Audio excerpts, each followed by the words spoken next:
I'm about to burst some teaching myths. Firstly, you are not necessarily a better teacher the more time you spend doing stuff around teaching. Now, don't get me wrong, some people love it. It's more like a hobby, spending their evenings and weekends doing teacher stuff, but that doesn't necessarily make you a better classroom practitioner than anyone else. Secondly, have a lunch break.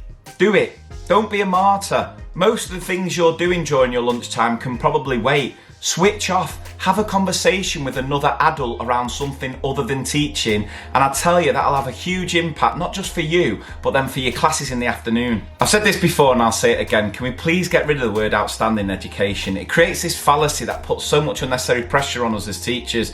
I reckon most teachers can be outstanding on their day, but we're human, so we're going to have days where we're not at the top of our game, but as long as we're there giving our very, very best, that's all that can be asked for. Can we normalise making mistakes as teachers as well? That it's okay to step outside our comfort zone, it's okay to try something new, take a bit of a risk and innovate every so often, so that we can then actually set an example to our pupils when it comes to things like growth mindset. Can we also get rid of this notion that if you are a good teacher, you've then got to go into management?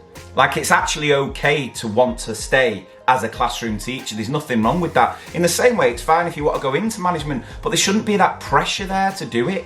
Because actually, the further you go up as far as management's concerned, the less time you then spend in class with the children. And if that's what you enjoy, if that's what you love, if that's what your passion is, there's nothing wrong with just staying in that classroom and doing that job brilliantly. And finally, in this little episode of Bursting Teacher Myths, this one that far too many toxic schools buy into. The more you monitor and scrutinise teachers, the more you'll raise standards. Rubbish. The more you monitor and scrutinise teachers, the worse the teaching is. Because all that happens then is teachers waste so much time proving that they're doing the job so many of them are capable of doing. And this can then have a huge impact on teacher workload, which then has a knock-on to well-being. So let's forget the little token gestures and yoga sessions, and let's just give our teachers the trust they deserve.